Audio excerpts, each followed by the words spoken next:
You today some logic behind coding in Python. Let's say you were presented with a challenge, be this in an interview or just for fun, and you needed to write a program in Python to convert Roman numerals to an integer. Let's talk about how to understand an approach to coding this in Python.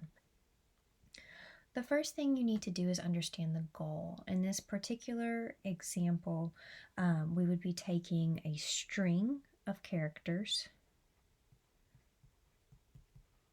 which are our Roman numerals, and converting them to an integer, so a single whole number. We have to understand the rules. So these are our rules that are specific to this example. And they are that the largest number comes first in the Roman numeral, and it goes to subsequently smaller numbers. Our next rule is that smaller numbers before a larger number must be subtracted from that larger number to produce a single number that is smaller than the preceding numbers. This second rule sounds really wordy. We're going to go over an example, but basically it just makes certain that rule A is not violated. And rule C is then all the numbers need to be summed to get a final answer. And perhaps this is the most important thing, in my opinion, to understanding the code, is to really work through the methodology. It helps to do it by hand. You can do it while you're programming, but take it step by step and break it into chunks. And let's do our example by hand. M,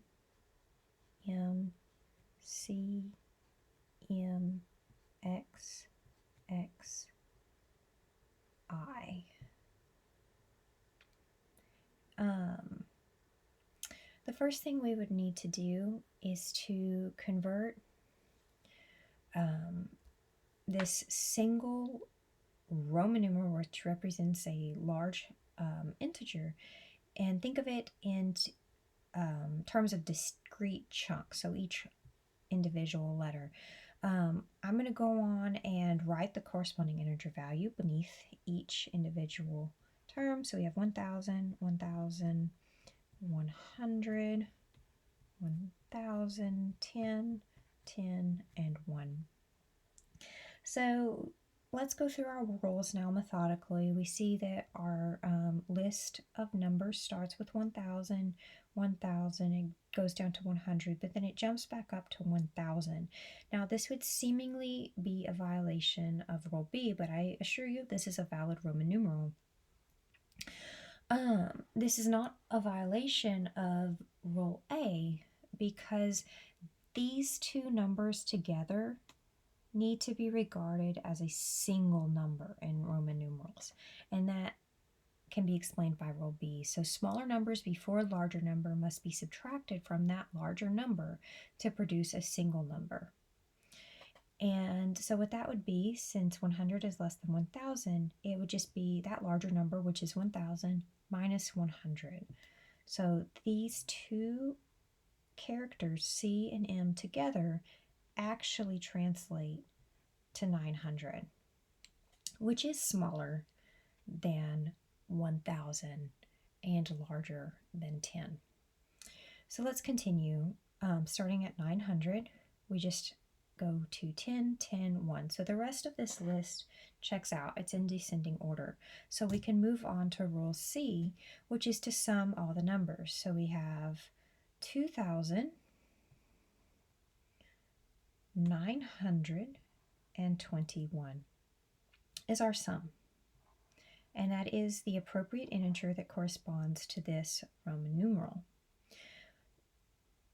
So now we have to think about what actually we did and how we can put that in terms of Python code.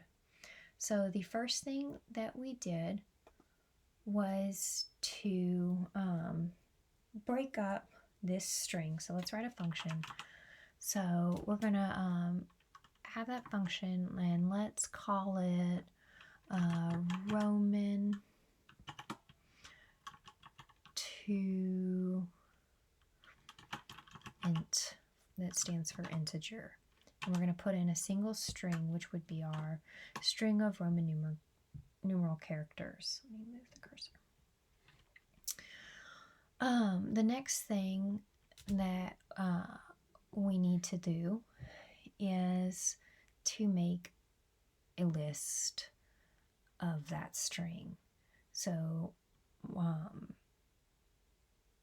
one thing we can do is do S is equal to list of S, and that's going to break that string of characters into a list of single characters. Now, logically, the next thing we did in our previous example was attribute a single numerical value to each of those individual characters. And to do that, we're going to have to code another function. Let's do that. So def, it's going to be single to int, just to say space. And we're going to be putting in an element because it's going to be a single character. And if that element is equal to a particular character, let's start with I. It's a good place to start. Return its corresponding integer value, which is 1. Now, to save time, I'm going to paste this in.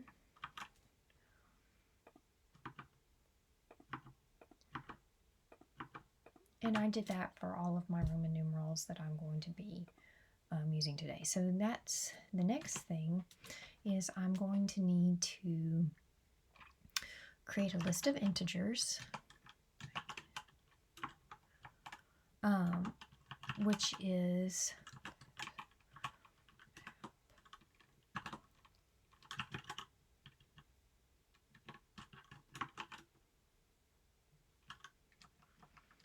the list of integers that corresponds to every element of our list of Roman numeral characters. The next thing I want to do is I'm going to have some arbitrary way to sum up after each number is identified by this function that I'm writing right now. And so I'll explain more about this later, but I'm just going to use z is equal to 0. And what z is, it's just sort of a counting index. And you'll see why I'm doing this. So logically, I want to go through my line starting at the beginning and identify the largest numbers because they should come first. And so I'm going to say while while length ints is greater than or equal to 1, I'm going to start at the beginning. I'm going to call it base index, and that is going to be equal to ints dot index max ints. It's going to find the first largest number. It's actually going to find the largest number, but if it's a valid Roman numeral, it's going to be in near the beginning. Now, if it has a number before it, like that CM in our previous example, we're going to have to subtract those previous elements. And so I'm going to create a new variable to subtract. Trying to name all of these in an easy way.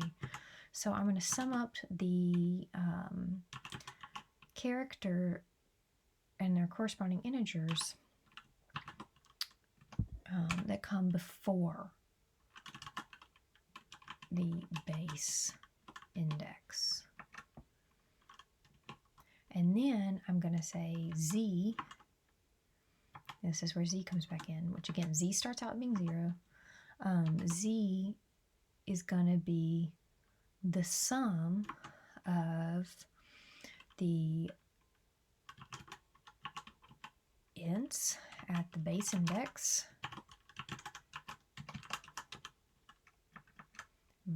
us to